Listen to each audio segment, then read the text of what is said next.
Good afternoon and welcome to the Practical Prayer Podcast pre-show on New Thought Media Network.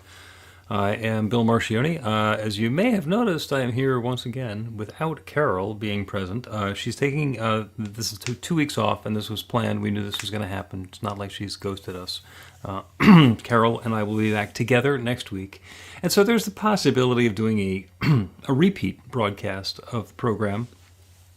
But one of two things happened. Either I thought, no, there's some stuff that I really would like to be able to cover myself. And the other possibility is that I didn't get around to choosing a rerun to run or figure out how to announce it. So it was just easier to do the podcast myself. You can make up your own story.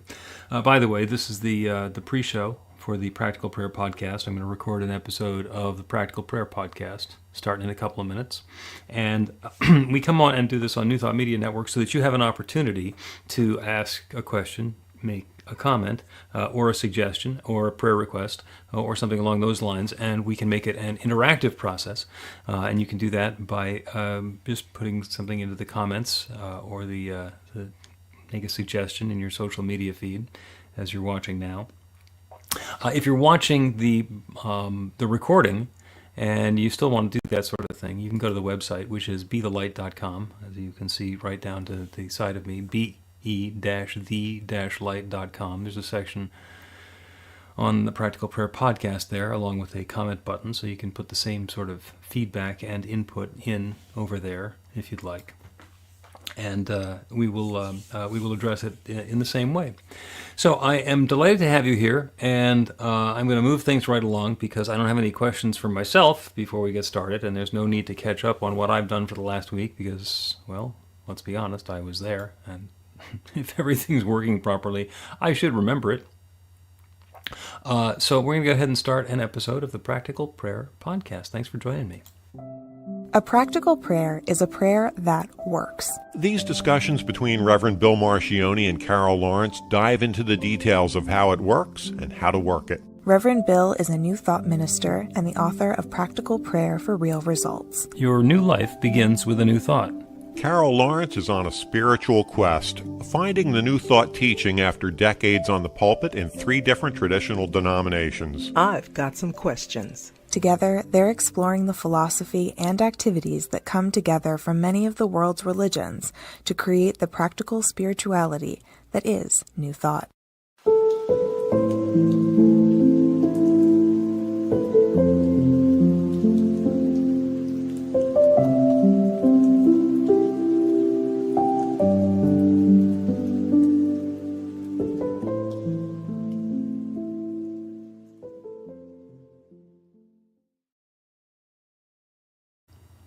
Welcome to the Practical Prayer Podcast. I am Reverend Bill Marchiony, here once again without Carol Lawrence to ask the important questions.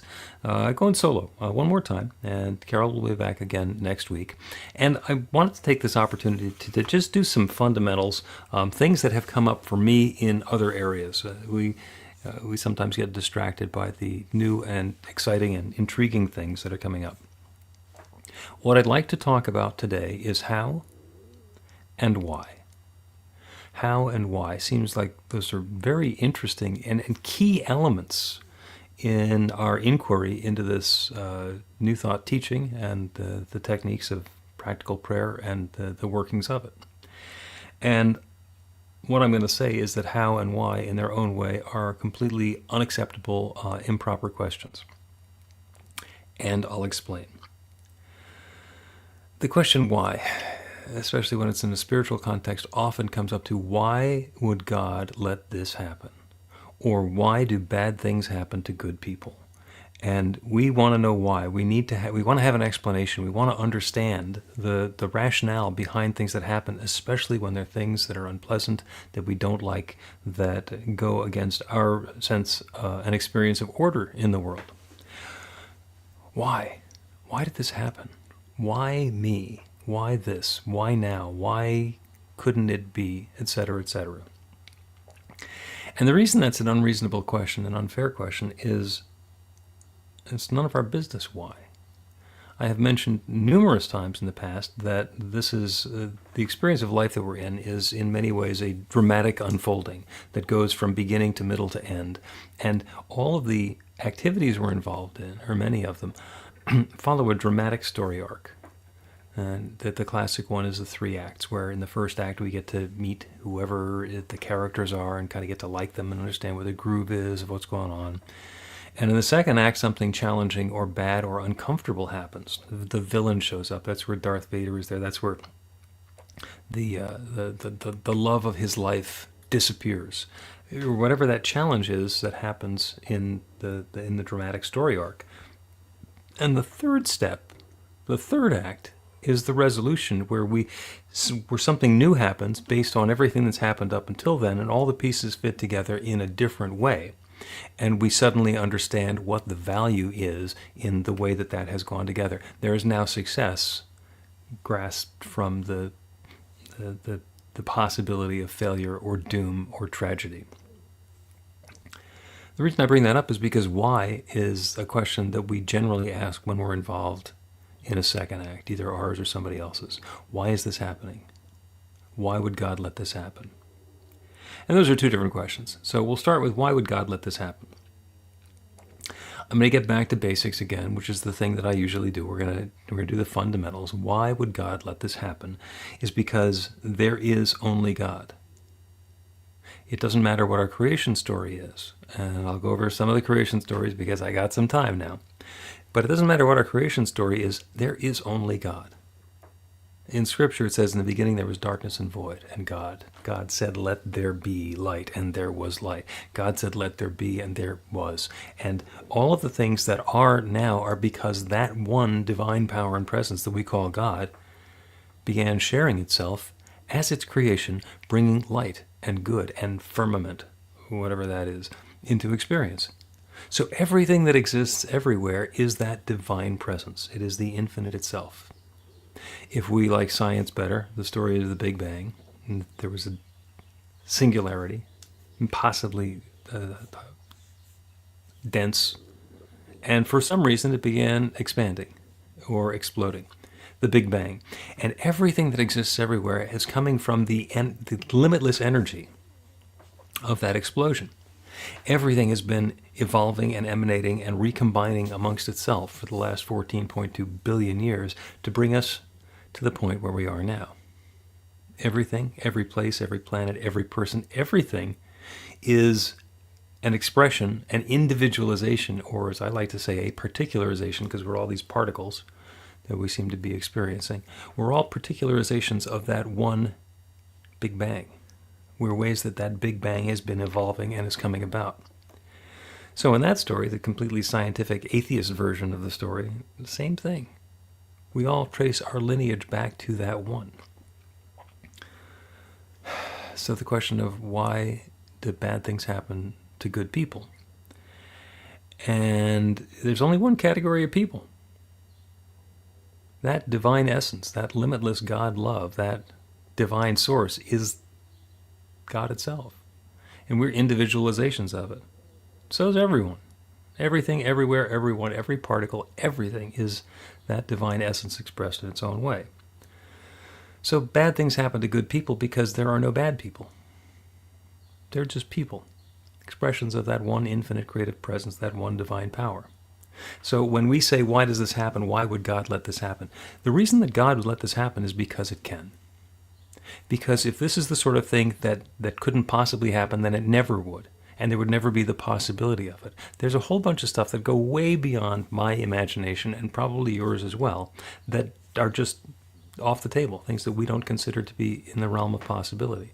So we don't worry about them, we don't think about them. It's in that narrow range of things that might happen, or could happen, or have happened in the past that we don't want to have happen again, that we define those as the bad things. And then the good people are the ones who we like, the ones who we're friends with, who those things happen to. And if those things happen to people who we don't like or dislike, well, for most people, that's just fine. It doesn't matter if something horrible happens to your enemy. It matters greatly if something horrible happens to a friend. And the idea of the difference between a friend and an enemy, and the difference between a good thing and a bad thing, is all a matter of perspective and judgment. So be honest with yourself. Is there somebody in your life who was a really good friend for a while, and then something happened, and they're now an enemy, or an adversary, or for whatever reason, no longer a friend? Is there somebody who was an adversary or a tormentor, or somebody who was just a nuisance to you, who you then wound up having an interaction with, and they became a friend? The difference between the good people and the bad people is all our own judgment. We like the good people, and we don't like the bad people, and we like the good things, and we don't like the bad things. And let's stop talking about the other people and the things as though they have intrinsic value, and instead acknowledge that that value is something that we attach ourselves. That is a judgment. Some of it is completely reasonable. Illness, violence, warfare are all things that lots and lots of people agree are bad. And that's perfectly reasonable to agree that those are bad. But that is us agreeing on the same judgment. That's something that we culturally get to do. And sometimes that happens within our group, our family, our tribe, our nation, our whatever division we have. We have this tendency to take that infinite creative presence, that one divine love that is sharing itself in all these different ways, and divvy it up into us and them. And then we decide that when good things happen to us, or bad things happen to them, it's okay, and vice versa is not okay. So, why do bad things happen to good people? Why do these horrible things happen? Why is this happening to me? The answer is because it can. And just because it can doesn't mean that it has to. And just because it is doesn't mean that it needs to continue. That's the other part of the practical prayer technique, is that when we are experiencing something that we don't like, instead of judging it to be bad, we can look at it, understand that we'd like to be experiencing something better, and then get involved in the prayer practice where we're partnering with that infinite creative power to create something different. How does that work? Talk about it after the break.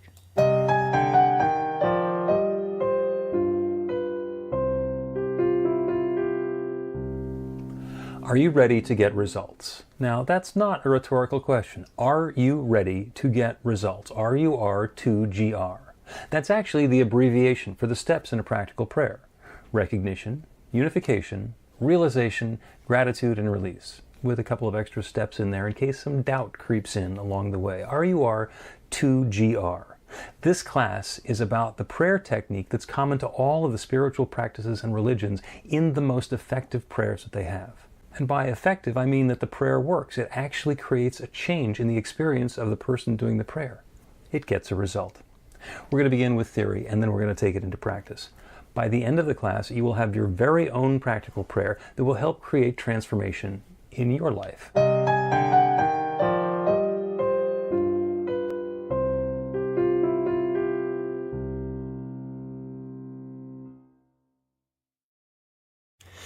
Welcome back to the Practical Prayer Podcast. I am Reverend Bill Marchiony, running solo again today. Carol is taking the week off. She'll be back again in the next episode of the Practical Prayer Podcast. And I am delighted to be able to spend some one-on-one time with you.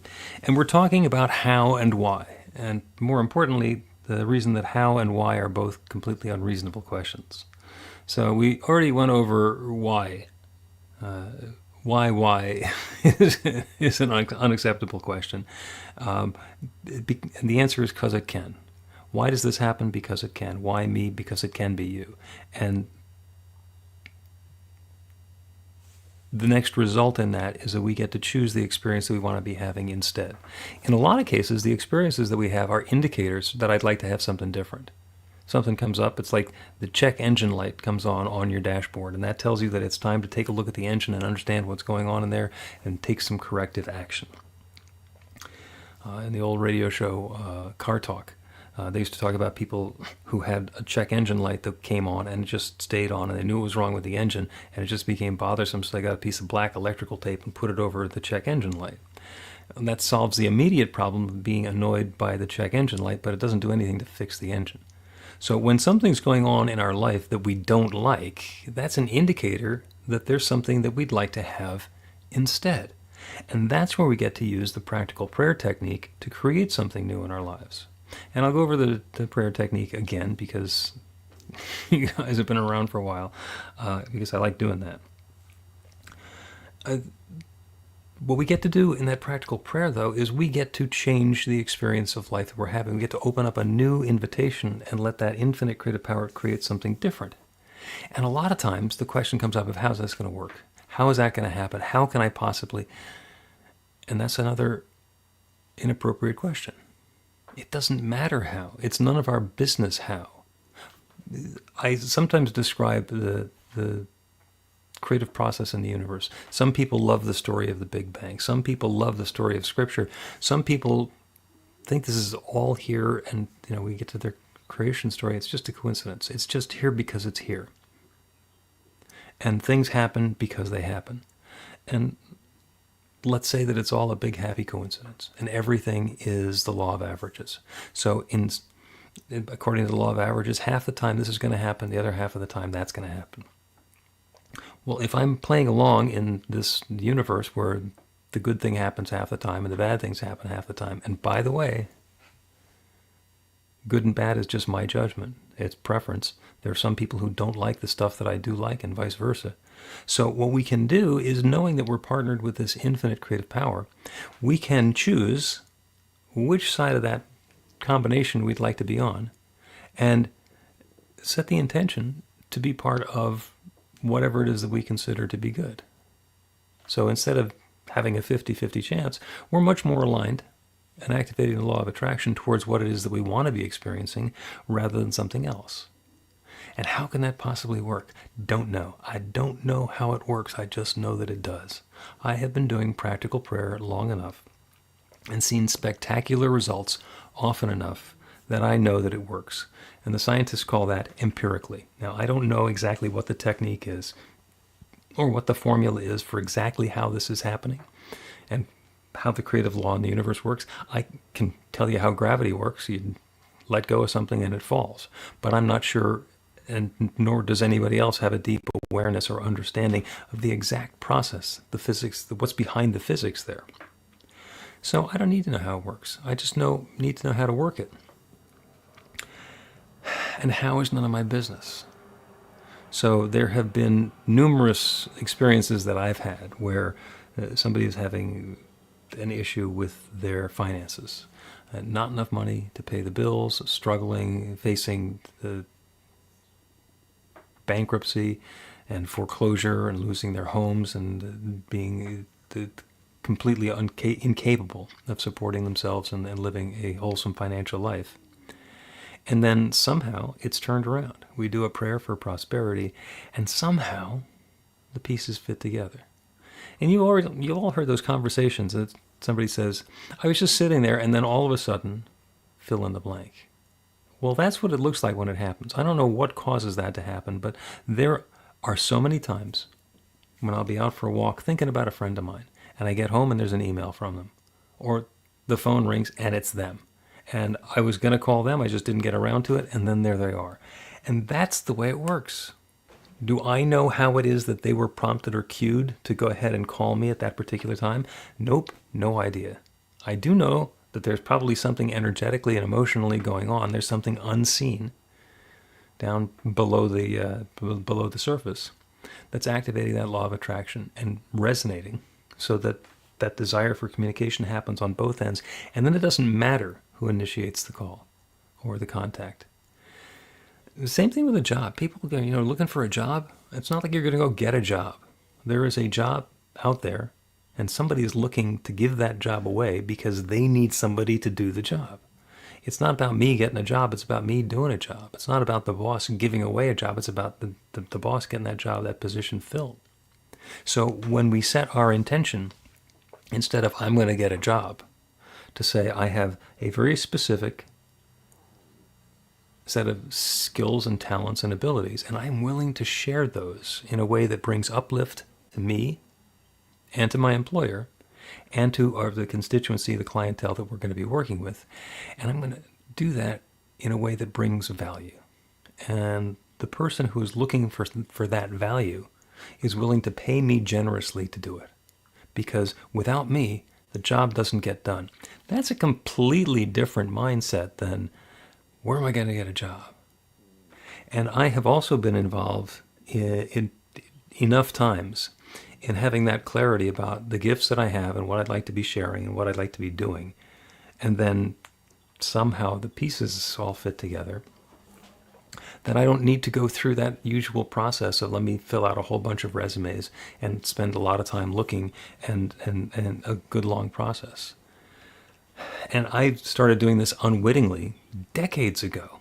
As I was reviewing the times that I've applied for a job by filling out an application or going through the usual HR process.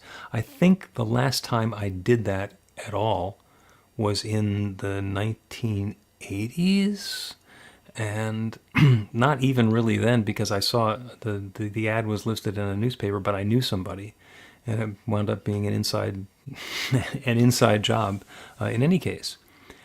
And it's not to say that everybody is going to do that, but in each of these jobs that I've had, and there have been multiple careers where I've done that, it's about me having a very clear idea of the skills and the abilities and the resources that I'm bringing, that I'm willing to share, that I'm eager to share, and that they're valuable. And that turns into a job opportunity and an income opportunity and an opportunity to share some of those gifts and to create something wonderful in the world. And I'm not saying this to boast on myself. I'm saying this because it's an example of what we all not only can do, but are doing all the time.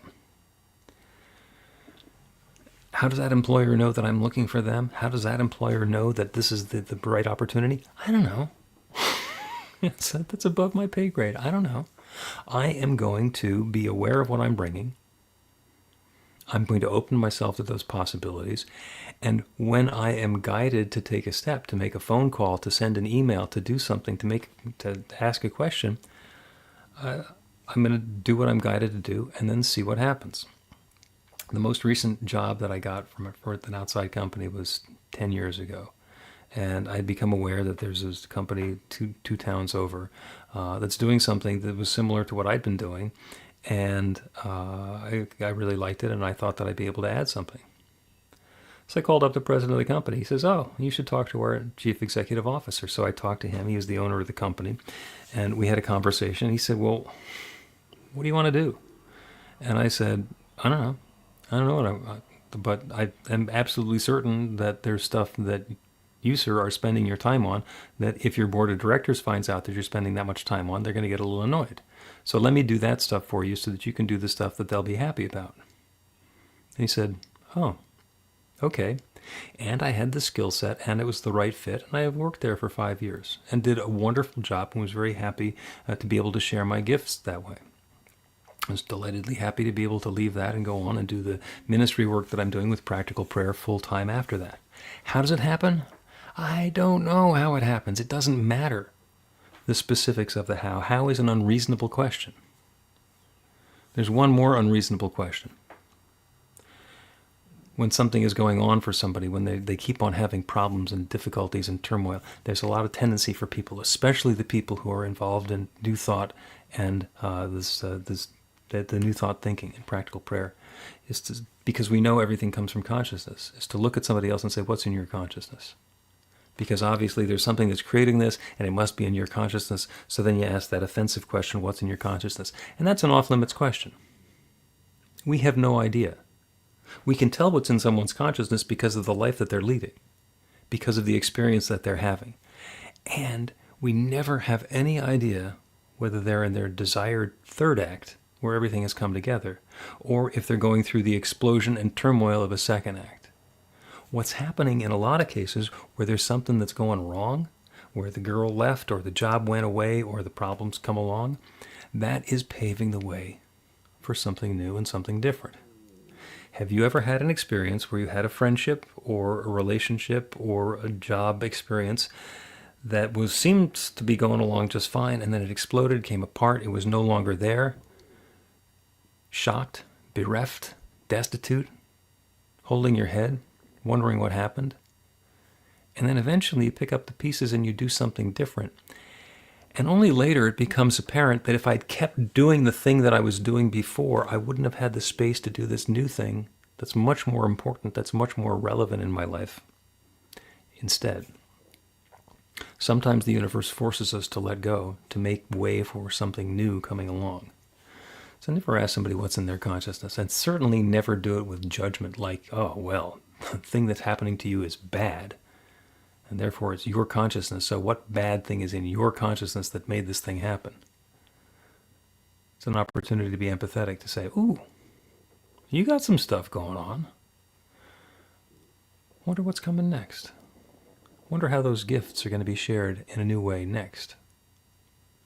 Interesting. Let's take a break and then do a prayer. Learn to put practical prayer to work in your life. The steps are simple to learn and let you begin to get real results to create the life of your dreams immediately. Reverend Bill Marchiony's widely acclaimed book, Practical Prayer for Real Results, gives you a clear summary of the New Thought principles behind practical prayer and the series of easy-to-understand steps found in the most effective prayers from religions and spiritual practices all over the world and throughout history. Practical prayer is not a replacement for your religion or practice. It's a technique to make the work you do in consciousness even more effective. The book includes 40 prayers on various topics that you can adapt as needed and use as your own. Practical Prayer for Real Results is available in paperback, Kindle, and audiobook on Amazon or at b-the-light.com. That's b-the-light.com. Welcome back to the Practical Prayer Podcast. I am Bill Marchiony, running solo today. Carol Lawrence will be back with us again next week. Delighted to have you with us. And we've been talking about how and why and other unfair questions. Because how and why are really none of our business. We are much more interested in what and how does it feel. So the prayer today is to let go of how and why. To let go of the judgment about what's in my consciousness. To let go of thinking that when this happens, I'll be okay. When that happens, everything will be all right. Because the implication there is that it's not all right now. That there is a problem that is bigger than we are. And there are times when the problem seems huge and significant. And the fact is, there is something bigger than the problems. And that's where practical prayer comes in. When we're faced with a problem, a situation, a circumstance, a challenge, we get to turn our attention to that infinite creative power, that one divine presence, that one limitless love, that divine energy and substance that is sharing itself as all of its creation. Everything is that one divine power and presence expressed in its own unique way. Everything, everyone, everywhere, every moment, every particle, every person, every planet, everything can trace its lineage and heritage and story back to the Big Bang or to the moment when the infinite said, let there be. We are all divine expressions, unique combinations of that limitless love. And that divine creative process continues to unfold. It is a conscious process. That same let there be intention is still active. When the infinite said, let there be, what responded was the law. There is a creative law that has been responding. As that Big Bang happened, all of the physical laws of the universe came into being at the same moment. And they have been applying and unfolding and revealing themselves in more completion and more detail throughout history. And sometimes we come to a new understanding of how one of these laws applies or works. The laws of aerodynamics worked even before we knew how airplanes worked. The law of aerodynamics existed from the very beginning of time. It took a while for there to be air to have the dynamics. And yet the laws are all there. That creative process is already underway. Everything that exists now is a result of some combination of that infinite intelligence, that divine love, that limitless energy and substance forming and shaping and arranging itself in a particular way. That creation includes me. That creation includes each one within the sound of my voice. That divine love is right here, right now. And each one is a unique combination of gifts and talents and skills and abilities and perspective and understanding and history and knowledge. Each one of us is a gift in our own unique way. And so as we open ourselves and allow that gift to be shared, as we let loose our need to know how it's going to happen, or our judgment about the bad things that have happened previously and the good things that we need to have instead, as we open to the possibilities of love and good and harmony unfolding, we are each guided to those next perfect steps to bring that experience of uplift, of harmony, of creativity, of prosperity, of health and vitality, of comfort, creativity, wellness, and love into our lives and into the world. That is an active intention, an invitation released into that creative law that creates everything. And it's creating this goodness now for each of us, experiencing it in our own way, being that bright light of love unfolding. So the good is at hand now and continues to be revealed for each of us and for all of us. And for this, I'm deeply grateful. And with a feeling of thanks for all of this good already unfolding and continuing to do so, I speak this word and release it into the creative law that's always creating.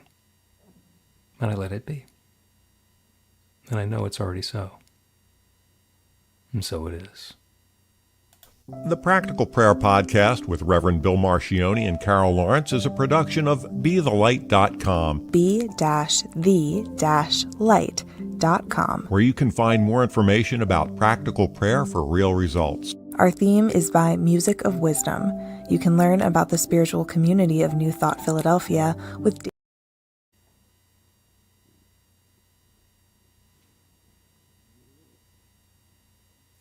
Clicked an interesting button. I guess that's the end of the Practical Prayer Podcast for today. Thank you so much for joining us.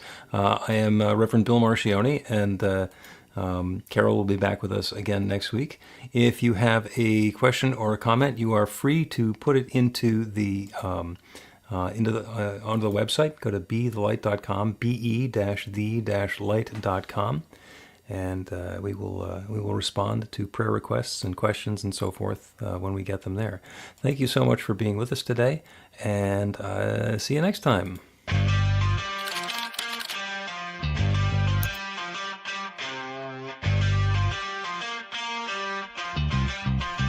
New Thought Media Network. We are a global broadcast network of positive music, media, and entertainment, inspiring humanity's evolution along the journey of enlightenment and creating a world of love, peace, empowerment, and prosperity for all. New Thought Media Network. Positively inspiring.